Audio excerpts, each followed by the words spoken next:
ਅਸੀਂ ਇਸ ਵੇਲੇ ਬਜ਼ੁਰਗਾਂ ਦਾ ਇੰਟਰਵਿਊ ਕਰਨ ਪੰਜਾਬ ਦੇ ਬਿਲਕੁਲ ਇੱਕ ਇੰਡਸ ਰਿਵਰ ਦੇ ਲਾਗੇ ਇਹਨਾਂ ਦਾ ਪਿੰਡ ਹੈ। ਪਹਿਲੀ ਵਾਰੀ ਸੁਣਿਆ ਦੁੱਲਾ ਬ੍ਰਾਂਚ। ਤਹਿਸੀਲ ਪਿਪਲਾਂ ਜ਼ਿਲ੍ਹਾ ਮੀਆਂਵਾਲੀ। सन 47 ਚ ਗਦਰ ਪਿਆ ਫੇ ਸਾਲ ਤੇ ਅਸੀਂ ਭੋਪਾਲ ਸ਼ਹਿਰ ਚ ਰਹੇ ਹਾਂ। ਭਾਈ ਜੇ ਬਹੁਤਾ ਕੰਮ ਖਰਾਬ ਹੋਊ ਤੇ ਇੱਥੋਂ ਜਹਾਜ਼ ਤੇ ਚੜਾਂਗੇ ਲਾਹੌਰ ਚੱਲ ਜਾਵਾਂਗੇ। ਉੱਥੇ ਚੱਕ ਕੋਲੂਆ ਸੀ, ਪਛਾੜ ਟਕਨੇਰੀ ਤਹਿਸੀਲ ਦਾ ਨਾਂ ਸੀ ਤੇ ਉਸੇ ਸਟੇਸ਼ਨ ਤੋਂ ਲੈ ਕੇ ਤੇ ਐ ਚੜ੍ਹਦੇ ਪਾਸੇ ਸਾਡਾ ਮੀਲ ਰੂਟ ਮਿਲ ਚੱਕ। ਜ਼ਿਲ੍ਹਾ ਕਿਹੜਾ ਸੀ ਤੁਹਾਡਾ? ਸਾਡਾ ਅੰਮ੍ਰਿਤਸਰ ਸੀ। ਆਪਾਂ ਦਾਦੂ ਜਿਹੜੇ ਸਿੰਧਿਆ ਨਾ ਇਹ ਆਉਣਾ ਵਾ ਪਾਕਿਸਤਾਨ ਚ ਅੱਛਾ। ਤੇ ਉਹ ਆਉਣਾ ਹਿੰਦੁਸਤਾਨ ਕਿਉਂ ਉਦੋਂ ਕਾਇਦੇ ਆਜ਼ਮ ਦੇ ਨਾਲ ਉਹ ਰਹਿੰਦਾ ਹੈ। ਕੌਣ? ਉਹ ਵਕੀਲ ਜਿਹੜਾ ਹੈ ਅੱਛਾ। ਸਾਡਾ ਚਾਚਾ, ਉਹਦਾ ਨਾਂ ਸੀ ਅਲਾਦੀਨ। ਉਹ ਚਾਚੇ ਦੇ ਪੁੱਤ 8 ਪੁੱਤਰ ਸੀ, ਉਹਦੇ 2 ਬੱਚੀਆਂ ਸੀ। ਉਹ ਉੱਥੇ ਰਹਿ ਗਏ ਸੀ? ਉਹ ਉੱਥੇ ਰਹਿ ਗਿਆ। ਉਹ ਵਿਆਹੇ 2-3 ਤੇ ਅੱਛਾ, ਤੁਹਾਡਾ ਸਕਾ ਚਾਚਾ ਉੱਥੇ ਰਹਿ ਗਿਆ ਸੀ? ਉੱਥੇ ਰਹਿ ਗਿਆ। ਕੀ ਨਾਂ ਸੀ ਉਹਨਾਂ ਦਾ? ਅਲਾਦੀਨ ਉਹਦਾ ਨਾਂ। ਜ਼ਿਲ੍ਹਿਆਂ ਦੇ ਵਿੱਚ ਮਸ਼ਹੂਰ ਆਦਮੀ ਸੀ। ਪੁੱਤਰਾਂ ਦਾ ਨਾਂ ਵੱਡੇ ਨਾਂ ਗੁਲਾਮ ਮੁਹੰਮਦ ਸੀ, ਛੋਟੇ ਨਾਂ ਗੁਲਾਮ ਕਾਦਰ ਸੀ, ਉਦੋਂ ਛੋਟੇ ਨਾਂ ਮੁਸਤਫਾ ਸੀ, ਉਦੋਂ ਛੋਟੇ ਨਾਂ ਸਰਦਾਰ ਸੀ। ਅੱਛਾ, ਜਿਹੜੇ ਤੁਹਾਡੇ ਭਰਾਵਾਂ ਦਾ ਤੁਸੀਂ ਦੱਸਿਆ ਵਾ ਚਾਚੇ ਦੇ ਮੁੰਡਿਆਂ ਦਾ, ਹਾਂ, ਕਦੀ ਰਾਬਤਾ ਨਹੀਂ ਹੋਇਆ ਉਹਨਾਂ ਨਾਲ? ਸਾਡਾ ਬਾਬਾ ਸੀ ਬਹੁਤ ਜਵਾਨ, ਉਹਦੇ 4-4 ਉਂਗਲਾਂ ਪਸਲੀ ਚੌੜੀ, ਐਡੀ ਉਹਦੀ ਆ ਬੀੜੀ ਸੀਗੀ ਮੋਟੀ। ਅੱਛਾ। ਤੇ ਉਹ ਸਿੱਖਾਂ ਦੇ ਮੰਦਰ ਲੁੱਟਦਾ ਹੁੰਦਾ ਸੀ, ਇੱਕ ਉਹ ਤੇ ਇੱਕ ਮੰਨੇ ਸਾਂ। ਇਹ ਲੁੱਟਦੇ ਇੱਧਰੋਂ ਜਿਉਂ ਲੈਲਪੁਰ ਤੋਂ ਸ਼ੁਰੂ ਹੋਇਆ, ਇਹ ਉੱਥੋਂ ਤਾਈਂ ਚਲੇ ਗਏ ਪਛਾੜ ਟਕਨੇਰੀ। ਤੇ ਹਰਦਵਾਰਾ ਹੁੰਦਾ ਸੀ, ਮੋਰ ਬੜੇ ਹੁੰਦੇ ਸੀ। ਉਹ ਆਂਦਾ ਸੀ ਸੂਈ ਕਿੱਕਰ ਦੇ ਵਿੱਚ ਟੰਗ ਦਿਓ, ਸੂਈ ਦੇ ਨੱਕੇ ਚਾਖੋ, ਨੱਕੇ ਦੇ ਵਿੱਚ ਪੈਰ ਜਾਊ। ਤੇ ਉਦੋਂ ਜੁਰਮਾਨਾ ਸੀ 50 ਰੁਪਏ ਮੋਰ ਮਾਰਨ ਦਾ। ਅੱਛਾ। ਤੇ ਮੋਰ ਸੀ ਜੰਗਲ 'ਚ ਬੇਬਹਾ, ਤੇ ਸਾਡਾ ਚਾਚਾ ਨਹੀਂ ਪਾਪ ਕਰਦਾ ਹੁੰਦਾ।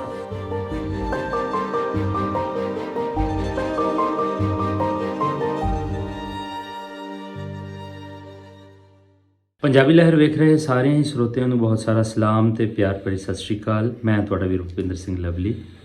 ਔਰ ਜਿਸ ਤਰ੍ਹਾਂ ਤੁਸੀਂ ਸਭ ਜਾਣਦੇ ਹੋ ਕਿ ਪੰਜਾਬੀ ਲਹਿਰ ਹਮੇਸ਼ਾ ਹੀ ਪੰਜਾਬ ਦੇ ਸਾਂਝ ਲਈ ਉਹਨਾਂ ਬਜ਼ੁਰਗਾਂ ਨੂੰ ਆਪ ਜੀ ਦੇ ਰੂਬਰੂ ਕਰਦੀ ਹੈ ਜਿਨ੍ਹਾਂ ਨੇ ਉਜਾੜੇ ਵੇਖੇ ਹਿਜਰਤ ਕੀਤੀ। ਉਹਨਾਂ ਹੀ ਹਿਜਰਤ ਦੇ ਵਿੱਚ ਬਹੁਤ ਸਾਰੇ ਲੋਕਾਂ ਦਾ ਨੁਕਸਾਨ ਵੀ ਹੋਇਆ। ਆਓ ਇੱਕ ਇਹੋ ਜਿਹੀ ਕਹਾਣੀ ਆਪ ਜੀ ਦੇ ਰੂਬਰੂ ਕਰਦੇ ਹਾਂ, ਇਹਨਾਂ ਬਜ਼ੁਰਗਾਂ ਨਾਲ ਗੱਲਬਾਤ ਦੀ ਸਾਂਝ ਕਰਦੇ ਹਾਂ। ਅਸਲਾਮ ਵਾਲੇਕੁਮ ਬਾਬਾ ਜੀ। ਵਾਲੇਕੁਮ ਸਲਾਮ। ਬਾਬਾ ਜੀ ਕੀ ਹਾਲ ਨੇ? ਠੀਕ ਹੋ? ਠੀਕ ਠਾਕ। ਤਬੀਅਤ ਸੇ ਠੀਕ ਜੇ? ਠੀਕ ਹੈ। ਬਾਬਾ ਜੀ ਕੀ ਨਾਂ ਤੁਹਾਡਾ? ਮੇਰਾ ਨਾਂ ਗੁਲਾਮ ਹੁਸੈਨ। ਗੁਲਾਮ ਹੁਸੈਨ। ਹਾਂ। ਤੁਹਾਡੇ ਵਾਲਦ ਸਾਹਿਬ ਦਾ? ਅੱਲਾ ਦਿੱਤਾ ਸੀ ਉਹਦੇ ਨਾਲ। ਅੱਲਾ ਦਿੱਤਾ। ਹਾਂ, ਚਾਚੇ ਸਾਡੇ ਨਾਲ ਅਲਾਦੀਨ ਸੀ। ਅਲਾਦੀਨ। ਹਾਂ, ਤੇ ਛੋਟੇ ਚਾਚੇ ਨਾਲ ਮੁਹੰਮਦੀਨ ਸੀ। ਮੁਹੰਮਦੀਨ। ਹਾਂ। ਵਾਹ ਜੀ। ਉਹ ਅਸੀਂ 2 ਘਰੋਂ 5 ਬੈਠੇ, ਮੈਂ ਇੱਥੇ ਆ ਬੈਠਾ। ਅੱਛਾ। ਮੇਰੇ ਤੋਂ ਵੱਡਾ ਭਰਾ ਜਿਹੜਾ ਉਹ ਇੱਥੇ ਝੰਗ ਬੈਠਾ। ਅੱਛਾ, ਚੰਗ ਬੈਠਾ। ਅੱਛਾ, ਤੁਹਾਡੇ ਦਾਦਾ ਜੀ ਦਾ ਨਾਮ ਚੇਤੇ? ਹਾਂ, ਉਹਦਾ ਨਾਮ ਮਾਈ ਖਾਂ ਸੀ। ਮਾਹੀ? ਮਾਹੀ। ਅੱਛਾ। ਹਾਂ, ਤੇ ਛੋਟੇ ਭਰਾ ਨਾਲ ਫਜ਼ਲਦੀਨ ਸੀ। ਦੂਸਰੇ ਦਾਦੇ ਦਾ ਨਾਮ ਫਜ਼ਲਦੀਨ। ਫਜ਼ਲਦੀਨ ਸੀ। ਅੱਛਾ। 2 ਭਰਾ ਸਕੇ। ਠੀਕ ਹੋ ਗਿਆ। ਇਸ ਵੇਲੇ ਤੁਹਾਡੀ ਉਮਰ ਕਿੰਨੀ ਹੈਗੀ? ਇਸ ਵਕਤ ਮੇਰੀ ਉਦੋਂ 10 ਸਾਲਾਂ ਦੀ ਸਨ 47 ਦੇ। 47। ਹੁਣ ਮਤਲਬ 85 ਕੁ ਸਾਲ ਉਮਰ ਹੋ ਹੁਣ ਗਈ। ਅਸੀਂ 85 ਦੇ ਉੱਤੇ ਥੱਲੇ। ਉੱਤੇ ਥੱਲੇ। ਠੀਕ ਹੋ ਗਿਆ। ਹਾਂਜੀ। ਅੱਛਾ, ਇਸ ਵੇਲੇ ਆਪਾਂ ਜਿਸ ਪਿੰਡ 'ਚ ਬੈਠੇ ਆ, ਹਾਂਜੀ। ਇਸ ਪਿੰਡ ਦਾ ਕੀ ਨਾਂ ਜੀ? ਇਹਦਾ 20 ਚੱਕ ਇਹਦਾ ਨਾਂ ਆ। 20 ਚੱਕ ਡੀਬੀ। ਆਹੋ, ਦੁੱਲਾ ਬ੍ਰਾਂਚ ਦੇ ਵੱਜਦੇ, ਡੀਬੀ ਦੇ ਵੱਜਦੇ ਆ। ਅੱਛਾ, ਮੈਂ ਪਹਿਲੀ ਵਾਰੀ ਸੁਣਿਆ ਦੁੱਲਾ ਬ੍ਰਾਂਚ। ਹਾਂ। ਔਰ ਅਸੀਂ ਕਿਹੜੇ ਜ਼ਿਲ੍ਹੇ 'ਚ ਬੈਠੇ ਹਾਂ? ਹਾਂਜੀ, ਤਹਿਸੀਲ ਪਿਪਲਾਂ ਜ਼ਿਲ੍ਹਾ ਮੀਆਂਵਾਲੀ। ਜ਼ਿਲ੍ਹਾ ਮੀਆਂਵਾਲੀ। ਅਸੀਂ ਇਸ ਵੇਲੇ ਬਜ਼ੁਰਗਾਂ ਦਾ ਇੰਟਰਵਿਊ ਕਰਨ ਪੰਜਾਬ ਦੇ ਬਿਲਕੁਲ ਇੱਕ ਇੰਡਸ ਰਿਵਰ ਦੇ ਲਾਗੇ ਇਹਨਾਂ ਦਾ ਪਿੰਡ ਹੈ। ਅਸੀਂ ਉੱਥੇ ਪਹੁੰਚੇ ਸੀ ਇਹਨਾਂ ਦੀ ਕਹਾਣੀ ਜਿਹੜਾ ਹੈ ਉਹ ਰਿਕਾਰਡ ਕਰਨ ਵਾਸਤੇ।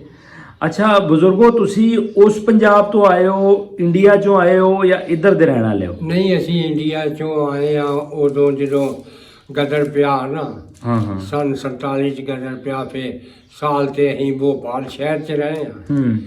ਭਾਈ ਜੇ ਬਹੁਤਾ ਕੰਮ ਖਰਾਬ ਹੋਊ ਤੇ ਇੱਥੋਂ ਜਹਾਜ਼ ਤੇ ਚੜਾਂਗੇ ਲਾਹੌਰ ਚੱਲ ਜਾਵਾਂਗੇ। ਅੱਛਾ।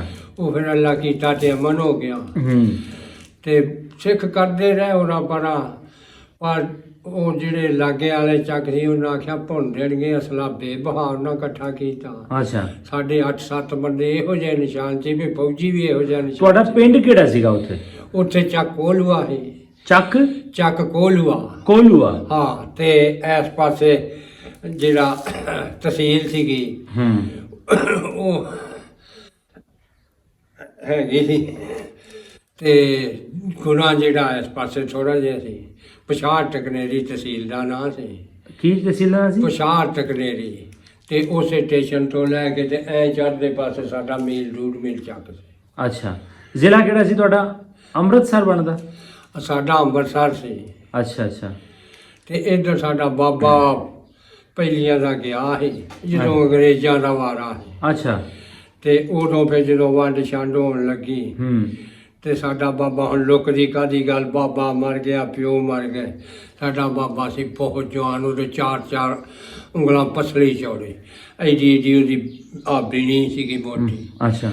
ਤੇ ਉਹ ਸਿੱਖਾਂ ਦੇ ਮੰਦਰ ਲੁੱਟਦਾ ਹੁੰਦਾ ਸੀ। ਇੱਕ ਉਹ ਤੇ ਇੱਕ ਮੰਨੇ ਸਾਨ ਸਿੱਖ ਸੀਗਾ। ਅੱਛਾ। ਇਹ ਦੋ ਦਾ ਜੁੱਟ ਸੀ। ਇਹ ਲੁੱਟਦੇ ਲੁੱਟਦੇ ਇੱਧਰੋਂ ਜਿਉਂ ਲੈਲਪੁਰ ਤੋਂ ਸ਼ੁਰੂ ਹੋਏ ਆ, ਇਹ ਉੱਥੋਂ ਤਾਈਂ ਚਲੇ ਗਏ ਪਛਾੜ ਟਕਨੇਰੀ ਤੱਕ। ਅੱਛਾ। ਉੱਥੇ ਫਿਰ ਅੰਗਰੇਜ਼ਾਂ ਨਾਲ ਇਹਨਾਂ ਦੀ ਕੋਈ ਗੱਲਬਾਤ ਹੋ ਗਈ। ਅੱਛਾ। ਅੰਗਰੇਜ਼ਾਂ ਨੇ ਫਿਰ ਨਾ ਸ਼ਹਿਰ ਦੇ ਲਾਗੇ 2 ਚੱਕ ਕੱਟ ਦਿੱਤੇ, ਚੱਕ ਖੋਲ੍ਹਿਆ ਤੇ ਚੱਕ ਮੁੰਡਿਆਂ ਦਾ ਵੱਜਦਾ ਹੈ। ਅੱਛਾ, ਇਹ ਤੁਹਾਡੇ ਦਾਦਾ ਜੀ ਕਰਦੇ ਸੀ ਹਾਂ। ਲੁੱਟਣ ਦਾ ਕੰਮ? ਆਹੋ। ਅੱਛਾ, ਇਹ ਅੰਗਰੇਜ਼ਾਂ ਨੂੰ ਲੁੱਟਦੇ ਸੀ ਜਾਂ ਉਸ ਤੋਂ ਪਹਿਲਾਂ ਦੀ ਗੱਲ? ਮਿਸਾਲ ਜਿਹੜਾ ਵੀ ਗਾੜੀ ਚੜ੍ਹ ਜਾਂਦਾ ਸੀ, ਮਾਫ ਕਿਸੇ ਨੂੰ ਵੀ ਨਹੀਂ ਕਰਦਾ। ਮਾਫ ਕਿਸੇ ਨੂੰ ਨਹੀਂ ਕਰਦੇ? ਹਾਂ। ਤੇ ਖੁੰਡਾ ਸੀ ਸਾਡੇ ਬਾਬੇ ਦੇ ਕੋਲ 3 ਕਿਲੋ ਦਾ ਹੁੰਦਾ ਸੀ। ਜਿਹਨੂੰ ਮਾਰਿਆ ਜ਼ਮੀਨ 'ਚ ਗੋਡਿਆਂ ਤਾਈਂ ਖਵਾ ਦਊਗਾ। ਅੱਛਾ। ਬਹੁਤ ਜਵਾਨ ਸੀ, 8-9 ਫੁੱਟ ਲੰਮਾ ਸੀ। ਅੱਛਾ। ਕਿੱਡੀ ਮੰਜੀ ਹੋਵੇ ਤੇ ਇੱਥੋਂ ਤਾਈਂ ਮਾਂ ਪੂਰੀ ਹੁੰਦੀ ਹੁੰਦੀ। ਅੱਛਾ ਅੱਛਾ। 4-4 ਉਂਗਲਾਂ ਪਸਲੀ ਚੌੜੀ ਤੇ ਬੇਬਹਾ ਜਵਾਨ ਸੀ। ਤੇ ਉਹ ਬਸ ਇਸੇ ਕਾਰੋਬਾਰ 'ਚ ਹੀ ਉਹਦੀ ਜ਼ਿੰਦਗੀ ਲੰਘ ਗਈ। ਅੱਛਾ, ਅਖੀਰ ਕਾਰੋਬਾਰ 'ਚ। ਅੰਗਰੇਜ਼ਾਂ ਨੇ ਰਕਬਾ ਦੇ ਦਿੱਤਾ। ਅੱਛਾ। ਫੇਰ ਆਇਆ ਆਣ ਕੇ ਆਖਣਗਾ ਸਾਡੇ ਕਾਗਜ਼ 10 ਚ ਬਣੇ ਅੰਮ੍ਰਿਤਸਰ 'ਚ। ਹਾਂ। ਉਹ ਅੰਗਰੇਜ਼ਾਂ ਲਿਖ ਦਿੱਤਾ ਵੀ ਆਹ ਸਾਡਾ ਰੁਕਾ ਲੈ ਜਾ, ਜਿਹੜਾ ਤੈਨੂੰ ਫੜੇ ਉਹਨੂੰ ਰੁਕਾ ਵਿਖਾ ਦੇ, ਤੈਨੂੰ ਕੋਈ ਨਹੀਂ ਪੁੱਛ। ਅੱਛਾ। ਇਹ ਫਿਰ ਸਾਨੂੰ ਮਾਨੋ ਕਿ ਆ ਚੋਂ ਉੱਥੇ ਲੈ ਗਏ। ਉੱਥੇ ਫਿਰ ਜਾ ਕੇ ਅਸਾਂ ਜ਼ਮੀਨ ਬੇਆਬਾਦ ਬੰਜਰ ਪਈ ਸੀ, ਆਬਾਦ ਕੀਤੀ। ਅੱਛਾ। ਉੱਥੇ ਬੜਾ ਸ਼ੇਰ ਪੈਂਦਾ ਹੁੰਦਾ ਸੀ ਤੇ ਬੜੇ ਬੜੇ ਜਾਨਵਰ, ਜੰਗਲ ਜੂ ਬਹੁਤ ਸਾਰਾ ਸੀਗਾ। ਤੇ ਹਰਨ ਵਾਲਾ ਹੁੰਦਾ ਸੀ, ਮੋਰ ਬੜੇ ਹੁੰਦੇ ਸੀ। ਫਿਰ ਸਾਡਾ ਚਾਚਾ ਜਿਹੜਾ ਮੋਰਾਂ ਦਾ ਸ਼ਿਕਾਰੀ ਸੀ, ਉਹ ਬੰਦੂਕ ਦਾ ਬੜਾ ਹਾਸਮ ਸੀ। ਉਹ ਆਂਦਾ ਸੀ ਸੂਈ ਕਿੱਕਰ ਦੇ ਵਿੱਚ ਟੰਗ ਦਿਓ, ਸੂਈ ਦੇ ਨੱਕੇ ਚਾਖੋ, ਨੱਕੇ ਦੇ ਵਿੱਚ ਪੈਰ ਜਾਊਗਾ। ਅੱਛਾ। ਤੇ ਹੁਣ ਸਾਨੂੰ ਲੈ ਜਾਣਾ ਘੋੜੀਆਂ ਤੇ ਆਖਣਾ ਪਏ ਮੈਂ ਮੋਰ ਵੇਖ ਕੇ ਤੁਹਾਨੂੰ ਦੱਸਦਾ ਵੀ ਕਿਹੜੇ ਪਾਸੇ ਮੂੰਹ ਆ। ਅੱਛਾ। ਜਿਹੜੇ ਪਾਸੇ ਮੋਰ ਦਾ ਮੂੰਹ ਹੋਣਾ ਆਖਣਾ ਉਹ ਉੱਥੇ ਖਲੋ ਜਾਓ, ਇੰਨੀ ਡਾਰੀ ਇਸ ਮਾਰ ਨੇ। ਅੱਛਾ। ਜਦੋਂ ਡਿੱਗੇ ਉਦੋਂ ਚੁੱਕ ਕੇ ਘੋੜੀ ਤੇ ਰੱਖ ਕੇ ਭੱਜ ਜਾਣਾ ਤੁਸੀਂ, ਮੈਂ ਆਪੇ ਆ ਜਾਊਗਾ। ਅੱਛਾ। ਉਹ ਫਿਰ ਮੋਰ ਮਾਰ ਦੇਣਾ, ਮੋਰ ਅਸੀਂ ਚੁੱਕ ਲੈਣਾ। ਚਾਚੇ ਨੇ ਛਿਉਲੇ ਦਾ ਰੁੱਖ ਬੜਾ ਹੁੰਦਾ ਹੈ। ਅੱਛਾ। ਉਹ ਛਿਉਲੇ ਦੇ ਰੱਖਤੇ, ਉਦੋਂ ਜੁਰਮਾਨਾ ਸੀ 50 ਰੁਪਏ ਮੋਰ ਮਾਰਨ ਦਾ। ਅੱਛਾ। ਤੇ ਮੋਰ ਸੀ ਜੰਗਲ 'ਚ ਬੇਬਹਾ, ਤੇ ਸਾਡਾ ਚਾਚਾ ਨਹੀਂ ਪਾਪ ਕਰਦਾ ਹੁੰਦਾ। ਅੱਛਾ। ਹਾਂ। ਅੱਛਾ, ਜਿਹੜੇ ਪਿੰਡ 'ਚ ਤੁਸੀਂ ਰਹਿੰਦੇ ਸੀ ਹਾਂਜੀ। ਉੱਥੇ ਸਿੱਖ ਜਾਂ ਹਿੰਦੂ ਵੀ ਸੀਗੇ? ਨਾ, ਉਹ ਚੱਕ ਸਾਲਮ ਸਾਡਾ ਸੀ, ਉਹ 36 ਮਰਬੇ ਆਬਾਦ ਸੀਗੇ। 50 ਮਰਬਿਆਂ ਦਾ ਚੱਕ ਸੀ, ਬਾਕੀ ਕੋ ਪਹਾੜੀ ਸੀ।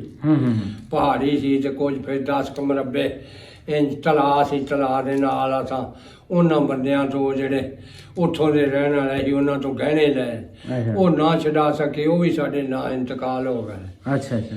ਤੇ ਰਕਬਾ ਸਾਡੇ ਕੋਲ ਬਹੁਤ ਸੀ। ਤੇ ਉਹ ਜਿਹੜੇ ਤਲਾਅ ਵਾਲਾ ਰਕਬਾ ਸੀ 10 ਮਰਬੇ, ਉੱਥੇ ਤੇ 5-5 ਕਿਲੋ ਦਾ ਗੰਨਾ ਹੁੰਦਾ ਹੈ। ਅਸੂ 'ਚ ਕਮਾਦ ਬੀਜਣਾ ਤੇ ਧਨੀਆ ਲਾ ਦੇਣਾ, ਲਸਣ ਲਾ ਦੇਣਾ, ਕੋਈ ਲਾ ਦੇਣੇ ਅਦਰਕ, ਹਲਦੀ, ਬੇਬਹਾ 10-10, 12-12 ਮਣ ਸਾਡਾ ਉਹ ਜਾਂਦਾ ਨਹੀਂ ਹੈ। ਅੱਛਾ। ਧਨੀਆ ਤੇ ਸਿਆਲ ਅਦਰਕ ਪੁੱਟ ਬੀਜਦੇ ਰਹਿਣਾ। ਅੱਛਾ।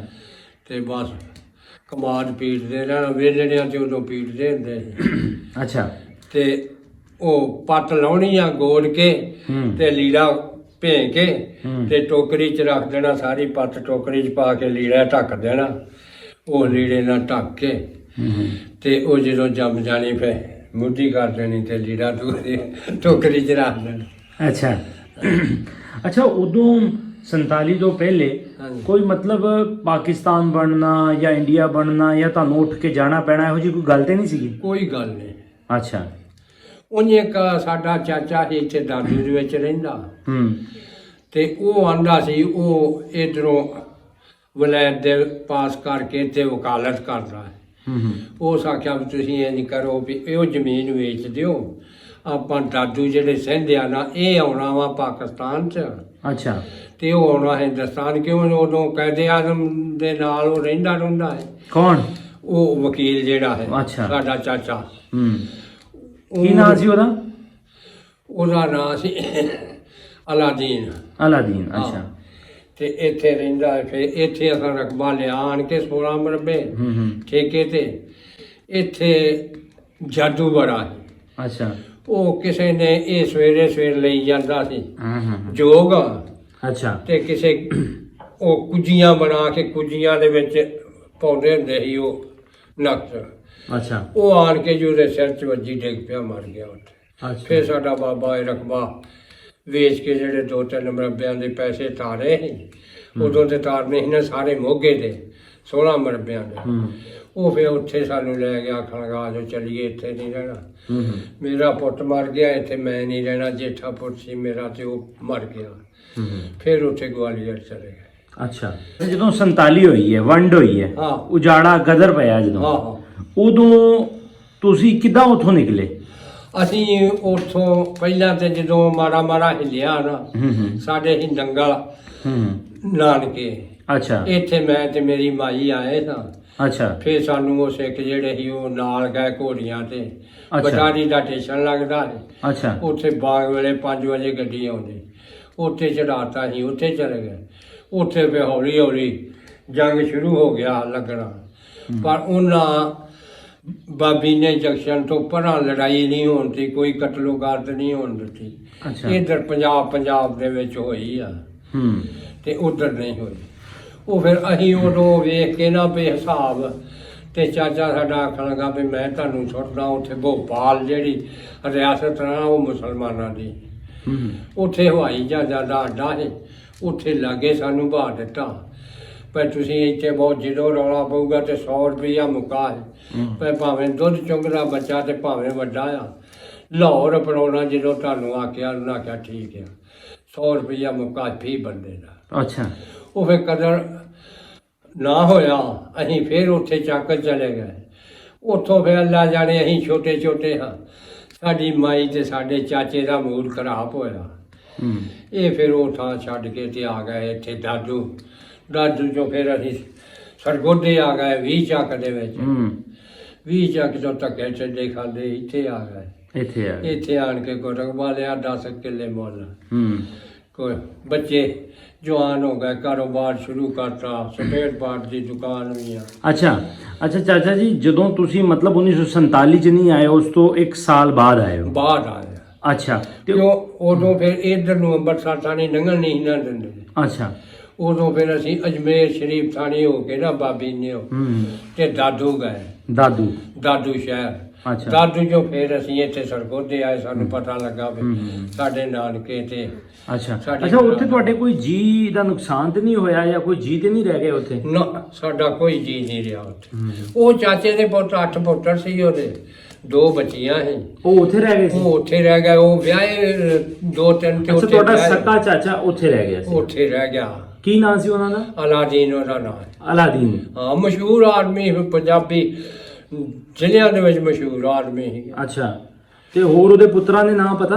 ਪੁੱਤਰਾਂ ਦਾ ਨਾਂ ਵੱਡੇ ਨਾਂ ਗੁਲਾਮ ਮੁਹੰਮਦ ਸੀ, ਛੋਟੇ ਨਾਂ ਗੁਲਾਮ ਕਾਦਰ ਸੀ, ਉਦੋਂ ਛੋਟੇ ਨਾਂ ਮੁਸਤਫਾ ਸੀ, ਉਦੋਂ ਛੋਟੇ ਨਾਂ ਸਰਦਾਰ ਸੀ। ਬਸ ਇਸੇ ਤਰ੍ਹਾਂ ਨਾਂ ਹੋ ਗਏ। ਸਾਰੇ ਉੱਥੇ ਰਹਿ ਗਏ? ਸਾਰੇ ਦੇ ਸਾਰੇ ਉੱਥੇ ਰਹਿ ਗਏ, ਕਿਉਂ 4 ਤੇ ਉਹ ਵਿਆਹੇ ਉੱਥੇ ਹੀ ਨਾ। ਇੱਕ ਵਿਆਹਿਆ ਸੀ ਇੱਥੇ, ਤੇ ਉਹ ਇੱਥੇ ਹੈਗਾ ਵਾ ਸੱਖਰ ਰੋੜੀ। ਅੱਛਾ। ਨਵਾਬ ਸ਼ਾਹ ਦੇ ਲਾਗੇ। ਅੱਛਾ। ਇੱਥੇ ਉਹ ਵਿਆਹਿਆ ਸੀ ਤੇ ਉਹ ਇੱਕ ਵਾਰੀ ਆਇਆ ਸੀ। ਉਦੋਂ ਸਿੰਧੀਆਂ ਦਾ ਤੇ ਪੰਜਾਬੀਆਂ ਦਾ ਰੌਲਾ ਬੜਾ ਹੈ। ਉਦੋਂ ਫਿਰ ਅਸੀਂ ਤਿਆਰ ਹੋਏ ਤੇ ਸਾਨੂੰ ਬੰਦਿਆਂ ਡੱਕਿਆ ਵੀ ਨਾ ਜਾਓ। ਉਹ ਪੰਜਾਬੀ ਜਿਹੜਾ ਵੀ ਵੇਂਦੇ ਆ ਉਹਨੂੰ ਮਾਰ ਕਰਦੇ ਆ। ਅੱਛਾ।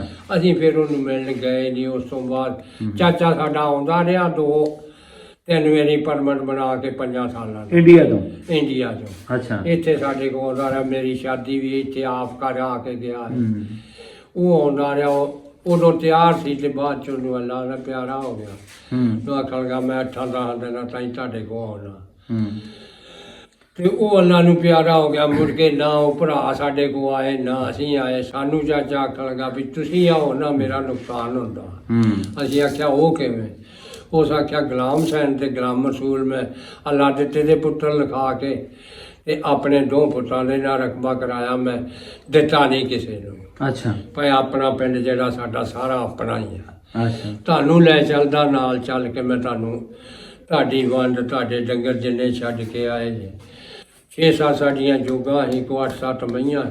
ਉੱਥੇ ਚਰਾਦ ਬੜੀ ਸੀ ਤੇ ਮਾਲ ਖੁੱਲਾ ਰੱਖਿਆ ਹੁੰਦਾ ਸੀ। ਕਮ ਸੋ ਕਮ ਸਾਡਾ 3 ਘਰਾਂ ਦਾ 100 ਤੇ ਡੰਗਰ ਹੁੰਦਾ ਤੇ 10-12 ਜੋਗਾਂ ਹੁੰਦੀਆਂ ਸੀ। ਉਦੋਂ ਅੰਸਾਰੀ ਬਹੁਤ ਹੁੰਦੇ, ਵੱਡੇ ਵੱਡੇ ਬੰਦਿਆਂ ਦੇ ਸਿਰ ਜਿੱਡੇ ਉੱਚੇ। ਅੱਛਾ, ਜਿਹੜੇ ਤੁਹਾਡੇ ਭਰਾਵਾਂ ਦਾ ਤੁਸੀਂ ਦੱਸਿਆ ਵਾ, ਚਾਚੇ ਦੇ ਮੁੰਡਿਆਂ ਦਾ, ਹਾਂ ਕਦੀ ਰਾਬਤਾ ਨਹੀਂ ਹੋਇਆ ਉਹਨਾਂ ਨਾਲ? ਨਾ, ਅਸੀਂ ਇਸ ਵੀਡੀਓ ਰਾਹੀਂ ਜਿਹੜਾ ਹੈ, ਜਿਹੜੇ ਇਹਨਾਂ ਦੇ ਪਿੰਡ ਦੇ ਨਾਮ, ਕਿਹੜੇ ਪਿੰਡ ਦਾ ਨਾਮ ਲਿਆ ਤੁਸੀਂ? ਮਾਣੋ ਕੇ ਮਾਣੋਕੇ, ਆਹੋ ਤਹਿਸੀਲ ਤਰਨਤਾਰਨ ਦੇ ਨਾਲ ਇੰਜ ਕਰਕੇ ਸੁਗਾ ਜਾਂਦਾ ਇਸੇ ਸੁਗੇ ਦੇ ਤਹਿਸੀਲ ਨਾਲ। ਤਰਨਤਾਰਨ ਤੇ ਡਿਸਟ੍ਰਿਕਟ ਅੰਮ੍ਰਿਤਸਰ ਦੇ ਅਗਰ ਕੋਈ ਲਾਗੇ ਜਾਂ ਇਹਨਾਂ ਦੇ ਪਿੰਡ ਦੇ ਕੋਈ ਲਾਗੇ ਜੀ ਹੋਣ ਤੇ ਇਹਨਾਂ ਦੇ ਭਰਾਵਾਂ ਨਾਲ, ਇਹਦੇ ਚਾਚੇ ਦੇ ਮੁੰਡਿਆਂ ਨਾਲ ਇਹਨਾਂ ਦੀ ਜ਼ਰੂਰ ਗੱਲਬਾਤ ਕਰਾਈ ਜਾਏ, ਜੋ ਅੱਜ ਤੋਂ 72-73 ਵਰ੍ਹੇ ਪਹਿਲੇ ਉਹ ਵਿਛੜ ਗਏ ਸੀ। ਜ਼ਾਹਰ ਆ ਫਿਰ ਖਿੱਚ ਤਾਂ ਪੈਂਦੀ ਹੈ ਬੰਦੇ ਦੀ, ਕੋਈ ਛੋਟੀ ਜਿਹੀ ਚੀਜ਼ ਵੀ ਗਵਾਚੀ ਹੋਵੇ ਸਾਰੀ ਉਮਰ ਉਹਨੂੰ ਨਹੀਂ ਭੁੱਲਦੀ। ਤੇ ਇਹ ਤੇ ਭਰਾ ਨੇ, ਚਾਚੇ ਦੇ ਮੁੰਡੇ ਨੇ ਸਕੇ। ਚਲੋ ਜੀ ਬਜ਼ੁਰਗੋ, ਤੁਹਾਡਾ ਬਹੁਤ ਬਹੁਤ ਸ਼ੁਕਰੀਆ। ਅਸੀਂ ਕੋਸ਼ਿਸ਼ ਕਰਾਂਗੇ ਕਿ ਜਿਹੜੇ ਤੁਹਾਡੇ ਉੱਥੇ ਭਰਾ ਵਿਛੜੇ ਨੇ ਉਹਨਾਂ ਨਾਲ ਤੁਹਾਡੀ ਕਿਸੇ ਨਾ ਕਿਸੇ ਤਰੀਕੇ ਨਾਲ ਰਾਬਤਾ ਕਰਾ ਦਈਏ। ਤੁਹਾਡਾ ਬਹੁਤ ਬਹੁਤ ਸ਼ੁਕਰੀਆ। ਇਸ ਦੇ ਨਾਲ ਹੀ ਸਾਨੂੰ ਇਜਾਜ਼ਤ ਦਿਓ। ਮਿਲਦੇ ਹਾਂ ਕਿਸੇ ਹੋਰ ਬਜ਼ੁਰਗ ਦੇ ਨਾਲ, ਕਿਸੇ ਹੋਰ ਥਾਂ ਦੇ ਉੱਪਰ ਕੋਈ ਹੋਰ ਕਹਾਣੀ ਲੈ ਕੇ ਮਿਲਦੇ ਹਾਂ ਫਿਰ। ਰੱਬ ਰਾਖਾ।